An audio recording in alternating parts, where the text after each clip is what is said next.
All right, so what we're going to be looking at here is Chapter 9, Re-expressing Data. And the whole purpose of this chapter can be seen simply by the title, Get It Straight. And that's what happens if we don't meet our original assumptions and conditions. What do? Well, the whole purpose behind this re-expression is when we fail to meet one of those really critical conditions for re-expression, and that is the straighten up condition. If we fail that, is there something that we can do to recover so that maybe I can still use the data that I have? Also, what happens if you have a residual plot that shows a pattern or shows that fanning out, that thickening of the variabilities in the residual plots? What can you do? Well, re-expression allows us to do that. The most common types of re-expression tend to be logarithms and reciprocals. We use logarithms all the time, especially when we're talking about financial situations, because you'll see that, for example, if we look at income, most people will fall within a certain range. And then you've got those crazy people like your Jeff Bezos and your Elon Musks that are way out there. If we're talking about data that's comparing two things, such as miles to gallons, miles per gallon, or if we're talking about feet per second, something that has that ratio involved, a lot of times we'll be dealing with reciprocals to look at those information in a slightly different way.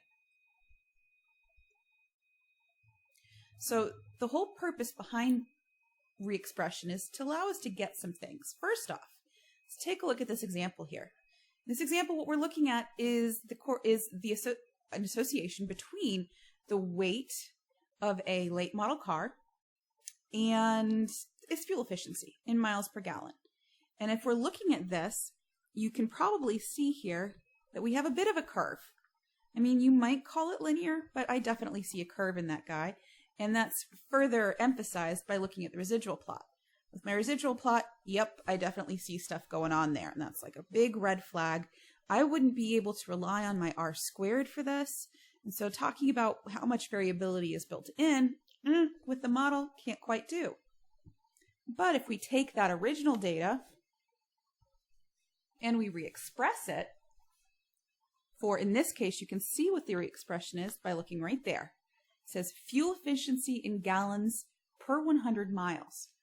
Typically, what we deal with this stuff is we say miles per gallon. Well, what we've done is we've flipped it and added in that little 100s just to make sure that it's kind of a ratio that we can deal with a little bit better. And in doing that reciprocal, if you look at how much straighter that is. My residuals show so much better.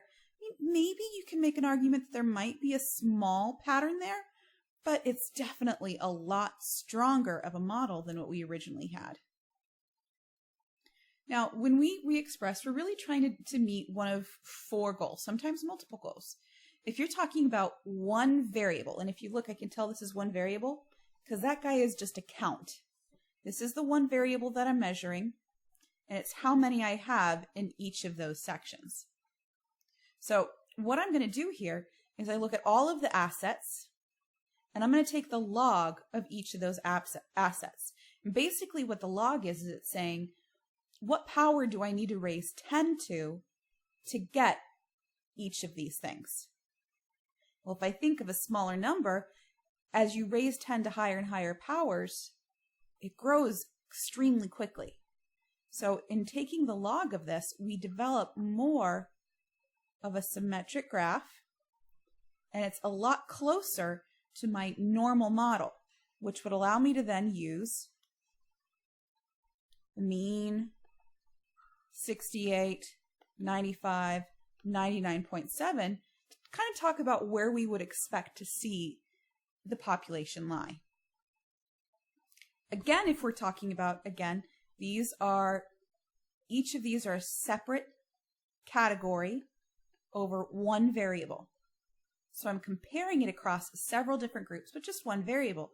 What looking at re-expression does is it allows me to take something like, for example, retail, which is squished in here, and compare it to the high-tech group.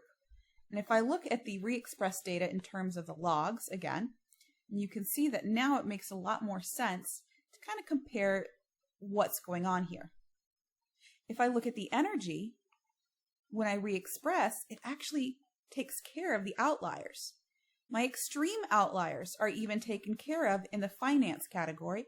It just so happens that it shows up some regular outliers on the other end.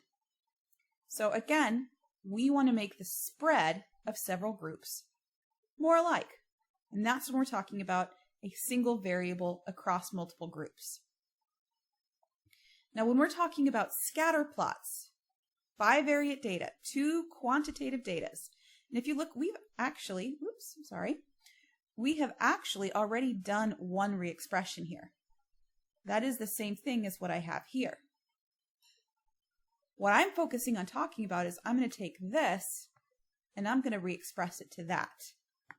So in doing that, I have taken what appears to be curved data and I've made it more linear.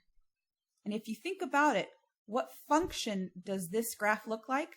That looks like a function of y equals e to the x. Some power, some number to a power. And when we do a re-expression, we do the exact opposite. So the opposite of an exponential growth is logarithmic. And in doing that, it straightens it out. Now, when we take care of this re-expression, we're actually kind of taking care of two issues at once. Obviously, we get to go a little bit more straight, but we also pick up this idea that the spread of data, and if I kind of like talk about the variability here, how much my data spreads from the model, I've got a tight spread over here to it's off the graph, it's going to be a very wide spread down here. Versus my re-expressed data, it's much more uniformly spread. So re-expression not only straightens out a curve, but it can also take care of this problem with our variability. Now, not every re-expression is going to be good. Not every problem can be fixed, but we can definitely make some headway with it. So when we're talking about re-expression, we oftentimes refer to the strength of a re-expression. And that's built upon the idea that some tools that we have at our disposal are stronger than others. Okay? For example, if I want to start tearing something down, I can use a little baby hammer. A little baby hammer is not going to get me very far. I can use a massive wrecking ball. Wrecking ball might be overkill. We want something that's going to be just right. We want something that works just the right amount of strength to pull our data towards a linear representation. If I apply too much pressure to it, it might just curve the other way. So that's why what we always want to start with is examining our data. None of our numbers have any point without context, without a picture to set them into. So your first goal is to always examine your data and look to see what kind of patterns might exist. And that's usually your first choice. Then based off of that data, the direction of the data's curve, how far it is from linear, that's when we start kind of moving what we look at as a ladder of powers. You'll see that in your textbook if you read through that. But the big thing I want to make sure that you understand is never, ever, ever, ever, ever base the appropriateness of a model, whether it's the original model or a re-expressed model, based off of the R-squared value. We talked in depth about the fact that an R-squared can be greatly impacted by just a point or two. A couple points can make something that has really no correlation appear very strongly related. So you've got to be very careful. You always want to look at the residual plot because the residual plot is going to magnify anything that you might have missed in the original data. So always look at the original plot, the original plot to determine what you think the first model is going to be. Re-express it. Examine the residuals if it actually was a good choice. So I like the visual approach. I'm a very visual person. I have trouble just kind of hearing things and understanding what the heck I'm talking about. This is what we want our data to look like. Linear. But data can look like all sorts of different patterns, and these are some of the most common patterns that we see. We see our exponential pattern here. where we have a number raised to a constant power. So the power is constant, it's the base that changes. And we see that a lot of times when we're going to have data go up and down. And that can either be positive like that or negative like that. So quadratic data is one of the places where we start and we say, okay, you know what? My data here looks quadratic. So for re-expression, you do the exact opposite. You would take the square root of everything that you had. Similarly, exponential data grows super duper quick. It could also be an exponential decay, which would go like that. The big thing about exponential growth and decay is you are going to have a horizontal asymptote. Okay, it's going to flatten out someplace, whether you're opening up or you're opening down. The opposite of an exponential graph is a logarithmic graph. So you would do a log to straighten that out. Similarly, if we were looking at data that kind of curved like this, that looked parabolic on the side, maybe we would do the opposite of that and find a square. But if we see a little bit more of a pattern here, where I might have a vertical asymptote and I have no negative values, because logs have to be positive, I have a log. And the strangest thing about that is the inverse of a log. Yeah, technically it's exponential, but they call that a log or an exponent, depending upon how you want to do it. And if you have a problem that approaches both axes in asymptotic fashion, so it looks like it's going to just eventually flatten out and go straight up, that's typically going to be something where you want to do a reciprocal to straighten it out.